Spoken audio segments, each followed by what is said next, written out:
Et mon amour quand même Basile Poyo. Mbote ndeko elonga. Bonne santé.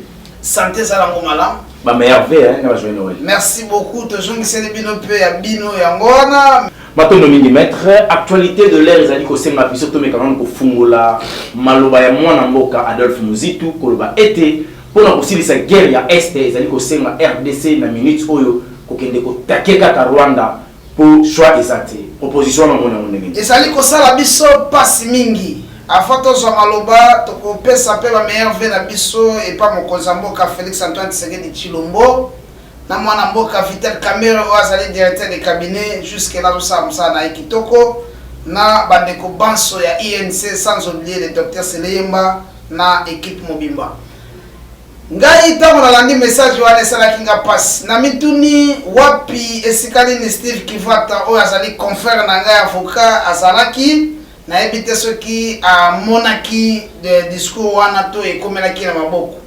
Parce que déclarer une guerre en droit international, ils ont la procédure ébélé et puis ils sont capés makamoma ébélé. Alors Muzitu biso soto bien azalaka ancien premier ministre. Tant que biso tozali kotanga na humanité, Muzitu azalaka soki ministre ya finance, azalaka na sima ya ndeko na biso Kizenga papa Kizenga pe asona. Papa Kizenga apesaka biso abana ko pesa bayaya na biso bazaya na université bourse. Maintenant que Muzitu aye na université à Kataka bourse, baye banana keno Muzitu côté auta na bisika o azali mutu malamu te. Pe atikala ko sala te loko moko malamu te. Muzitu azalaki premier ministre à l'époque ya Kabila. Atikala biso ko sala la biso ata loko moko ya malamu te en tant que premier ministre. Muzitu amema pe makambo belé ya mabe awa na mboka na biso awa. Muzitu azali ressortissant ya Bandundu. Atikala ko sala loko moko te tango na koma na Bandundu, na mona Bandundu na lela, na mona nzela ya Bandundu ville na lela. Mais Muzitu azalaka premier ministre, atikala ko sala loko moko te. Lelo muni Muzitu attaque individu aya ko proposer que to sala guerre. Mais tango azalaka premier ministre na époque ya Kabila parce que autali ko longa Kabila kala mingi te parce que toujours douter na to éviter ce kazali opposant ou à son opposant. Aye ko présenter programme ya gouvernement na ye Muzitu 1 a présenté yango na Assemblée nationale et ça na parti oyo pilier oyo et ça il faut stabiliser est et puis kimia ekota na est. Muzitu asisa mandat na ye comme premier ministre. Guerre etikala ko sila na est pe kimia etikala ko salate. Mais lelo Muzitu comme député simple asa ko proposer ata proposition moko te na Assemblée nationale aya ko sala biloko oyo ye moko azali incapable ya osala ngo aloba. Et ça le biso parce que c'est un raté pour un raté. Il fallait appeler ça message moko amoni que message oyo ngaka pesa e ko sala besité na loba bilobela parce que message ko sala théâtre ameki mais ekundi. Ça le biso passe qu'on déclarer guerre na minute ou na mboka na biso ça passe. Président de la République qui n'a fait na moi na mboka directeur de cabinet ndeko na biso Vital Kamerhe. Mais batamboli na ba pays nyonso frontalier, basaki na Rwanda, baki na Burundi, baki ba mboka nyonso. Ba comprendre que nous na 21e siècle, on ne peut plus déclencher une guerre pour stabiliser le pays. Il faut dialogue ezala, il faut qu'on soit en bon terme na ba voisin. Toyeba. Qu'est-ce qui fait que nous, les Congolais, bakoufa? Qu'est-ce qui fait que nous, na Rwanda, bakoufa? Tu sololi, tu yebi que nous, mutu tel sur la salle mabe, aza mutu a place terre, batu tel défi va stabiliser, batu tel défi va neutraliser. Na minute oyo, batu faut pas yeba que nous, ADF, oyo ezali ko boma ba Congolais na est, basi ba siège na bango, ils ont déjà neutralisé. Batu oyo azo boma batu. Bakomi koya bazakala ki 10 5 baye na ndaku bakoti na butu babomi balimwe mais longonya na chef de l'état parce que asenga ki na ba généraux nyoso chef d'état major na batu mususu baza na Beni pona kolandela bakusha mike wana 2020 ezali année ya action makambo nyoso ya mabe kiweri ekosila proposition ya guerre ce n'est pas une bonne option. Yango moni bandeko na ye bango moko ya lamuka batelemeli balobi eloko wana eza malamu te Et puis ce qui guerre salami. Et bah tu vas kufa na Congo, bah tu vas kufa na Rwanda, bah tu vas kufa na Burundi. Parce que guerre attend, on connaît quand on déclenche une guerre, mais on ne connaît pas quand est-ce que la guerre va prendre fin. C'est ça que le Mouzit nous a pas dit. Il va déclencher la guerre. Pour combien de temps? Il y aura combien de morts? C'est ça aussi, il faut aller en avant. Dans tout ça, moi, j'ai beaucoup regretté parce que qui va t'aider là comme juriste, il n'a pas donné la solution parce que on va la solution. Quand on déclenche la guerre, bon, tu vas la guerre, et aussi la camp. Et puis qui va financer la guerre? Qui va débloquer cette somme? Qui va acheter des munitions? Qui va le faire? Ce sont des questions qui n'ont pas de réponse du côté de la Mouka. Maître, vas-y, tu pousses à la Mouké, tu m'as dit mon avocat Vital Kamerhe a simbi touche dans le Cambodge, il saute mouton. Benga institution président de la République na cabinet mobimba cabinet mobimba ba ko inaugurer chantier où était aussi la pompage du Cambongo ezali ezali ko simba touche te. Vous allez comprendre ensemble que non biso tozali ko condamner misala nyonso ya mabe. Omoni tango tozali ba konzi ou bien tango tozali ko diriger mboka, il faut ko yeba que non makambo à tout moment makambo yoya. Après ça, il y a un délai, il y a un technicien, et puis il y a un tel délai, il y aura un tel programme, il y aura faire les travaux. Mais arriver sur le terrain, tu comprends que nous sommes là qui étaient, tu sais qui na bango, parce que ce qui était prévu pour que nous soyons salama, basi va pesa qui ango. Tout ça, nous condamner par acte wana, diboso et pas bandeko biso oyo. Bafandaka mingi na chômage na kabila batikala ko musala te to jija ki bon ke misala sala me pa bande ko na biso ya mboka bazo api musala basa musala malamu mais to comprendre que nous ba sa musala avec beaucoup de lenteur ba ça biso de que non ce que musala tel tikali ko sala maté parce que mbongo ça ils n'ont jamais réclamé ma mbongo parce que mbongo ezo ya à tout moment to condamner acte wana bazo conscience que non oh bazali ko sala. Ils allaient prendre intérêt à peuple congolais. Ils allaient prendre intérêt à mon tout. Ils allaient prendre peuple congolais à se retrouver. Place wana, ils allaient na moi, bah makambo belé ezo les cas. Moi, ta ils ont mis déjà belé pour nation de montons wana. Toujours senga na technicien na DG ceux qui a OVD. Bah zonga bah ça musala ndenge c'est na ministre infrastructure. Bah ça musala wana et que musala wana ici là. Tout au tika les scamons parce qu'il y avait un délai déjà et les cas déjà nous allons pour ça que une semaine et 3, 4, 5 jours de tikali nous salawana et que nous bosso mwana mboka to meka kopusa na mukie to moni ndenge bachaki podium pona koyamba mokonza mboka tate ko le Congo Félix Tshisekedi Tshilombo na directeur du cabinet naye mais yambo ete bilobo kita pona kokende ko kata riba pona kofungola botinda ka batote vous avez bateau ko kema avant te bakende ko tala soki misala esila to esila te bola oza surprise. L'optique était que non, le saut de mouton prend beaucoup d'embouteillages. Il faut déjà dégager et le koana. Il faut pas inaugurer en haut. Au moins, les colons, ce qu'on dit dessin en haut, il faut que mon cause à la pour la sécurité. Et tikali va misala mon ya mike.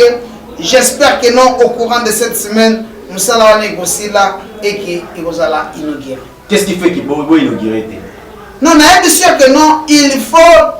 Ndenge zone etikali misala mike ba c'est qu'on soit sur le plan technique il a fallu sécuriser le koana et ça misala mike l'inauguration et qui déjà va se faire reporter en haut et qui pour une semaine va ko inaugurer en haut misala etikali les amuke optique ezala non il faut pas dégager cela wana parce que ba embouteillage les kebele comme c'est salami et salama le boulot etikali va osala muke mais et au pesa que non batika basalango semaine oyo bako inaugurer son de moutons.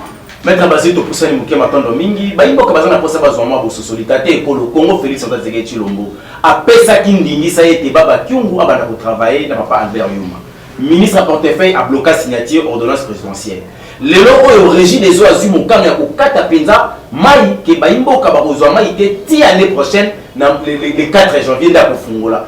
Mais quand le Congo va baisser ça le ministre des Finances a ministre a bloqué mon copimateur. Les Cambouango voient qu'on a beaucoup de temps. Toyeb Sabino que non dossier à Maya Régie des eaux le dossier déjà réglé. Dossier a déjà réglé et puis président de la République à Salobaki Yango DG Oyazali Atali Makambouamai, il a déjà donné la réponse que le dossier est déjà réglé, il n'y a pas question de polémique. Le président avait déjà donné les ordres. Problème est à soutenir Maïpé et Kokendete Maïzali. Ce qu'on vérifie aux hommes il n'y a pas de problème dans ce côté-là. Le chef a déjà dit un mot et le mot est censé être exécuté. Ministre portefeuille n'a pas pour ça la terre. Le problème est à ministre Oyo, il faut à exécuter ordonnance. Nous les actes là nous sommes en train de condamner et puis de condamner qui est en haut. Lorsque vous pensez que vous êtes ministre pour ça, les locaux songolo, vous allez vous allez et allez que vous allez pour que locaux allez salama, et allez contre le peuple congolais. Parce que le peuple a dit qui est contre et qui n'est pas contre. Yango toko senga na ba jour à venir.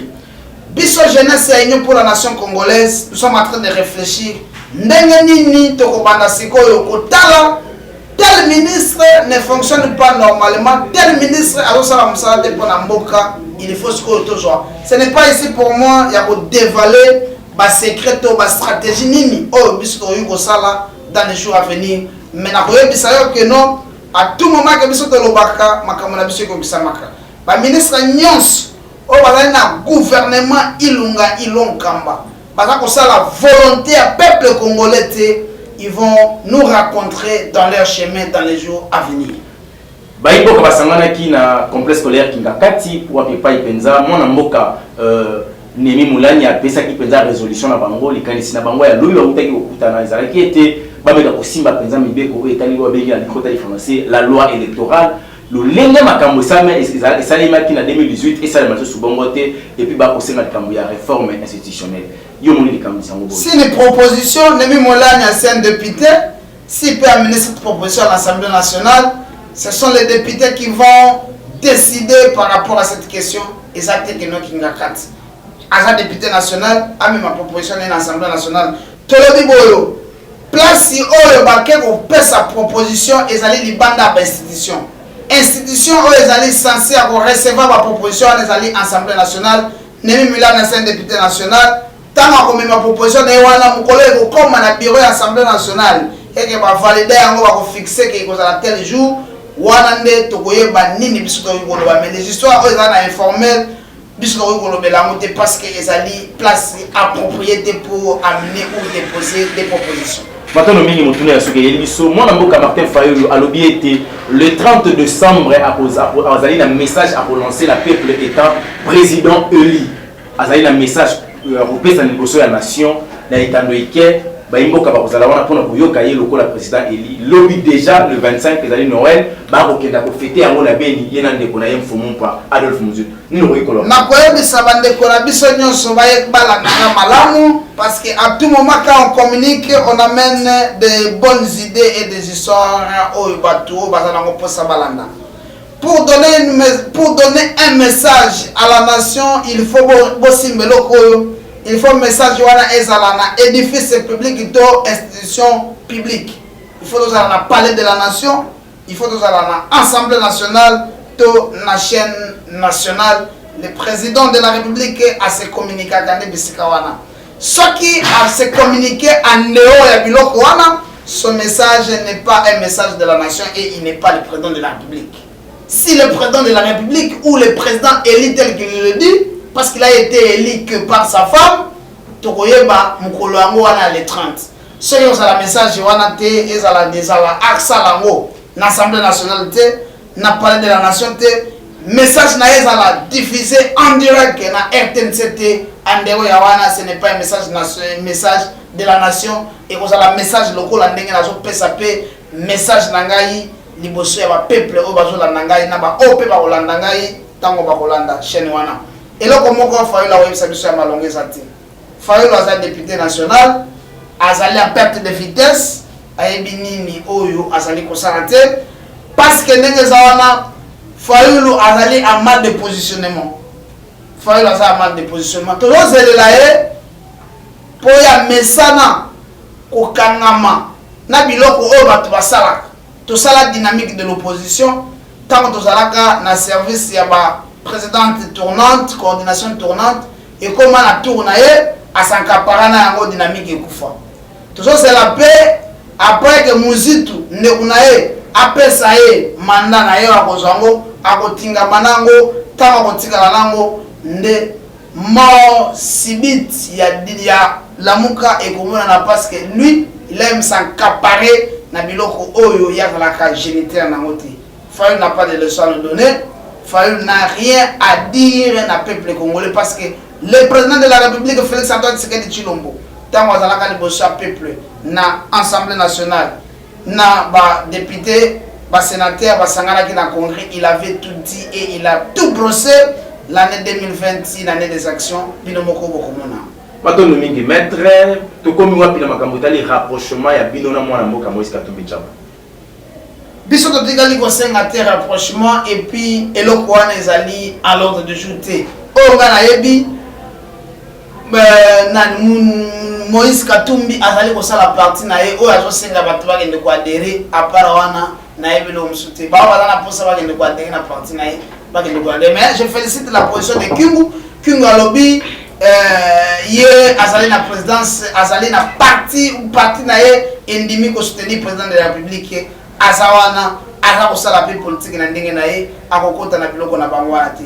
Je félicite le courage ya Kingu parce que abanda politique kala apesi position ya malamu ke andimi la politique na ye na parti na ye. Nanda kunaye pe na bandeko na ye akokota na eloko na bango ate rapprochement INC to IDPC et pas Katumbi ezati maître to komi na suka motuna moko eye yaki kimabiso ezali ete to monaki le 21 oyo ya décembre uti koleka Zakari Babaswe asangisa ki ba plateforme abengaki ba plateforme na ba association nyonso ezali ko soutenir mingi ba action mokonza mboka Sal oyo bango baluaki na Fatima INC ye abotoli bango place wana batindiki bango akende kosala manifestation na restaurant le même jour même heure INC na salle azosala makambo na ye de l'autre côté bango baza kolela kombo ya Fachi et banyongaki na likambo wana po nini boko bunda na bino na bino. Le problème est simple, c'est un problème administratif.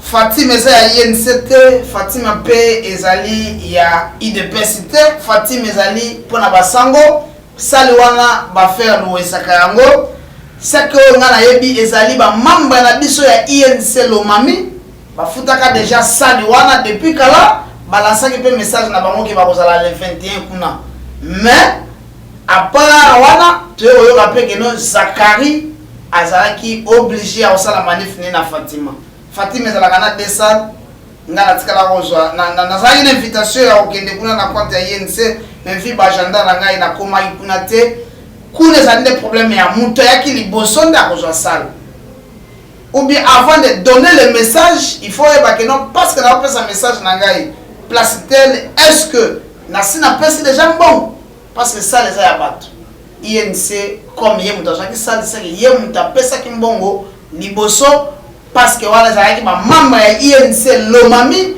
o bakuta maka awa na ville ya Kinshasa basepela ki basangana le 21 na kata sale wana problème eza mon côté entre biso na bato mususu eza Fatima bapesaka mbongo mutapesi mbongo liboso ndako zo sala matono mingi meta to komena suka liloba ya suka ba meilleur vina yo na ba imboka nyoso balandi liloba suka ezali ete année euti kosila toza kokota na année ya sika ba mikolo mike oyo etikali tozali ko souhaiter ba meilleur vœu na bato banso balandaki biso na année oyo na équipe mobimba oyo etikaki biso te bandaki ko accompagner biso na musala oyo tozali kosala tozali kopesa bino félicitations na musala kitoko oyo bosali surtout ndeko elonga mbule ebeta te okoluka biso po oyo akozwa information bato pe baza musika balanda biso tokopesa ba meilleur vœu na biso et pas président de la République le premier citoyen congolais l'homme qui marche dans le tapis rouge sans oublier le directeur de cabinet le président national de l'Union pour la nation congolaise oyo asalaki ke INC dans 9 ans ezala parmi les partis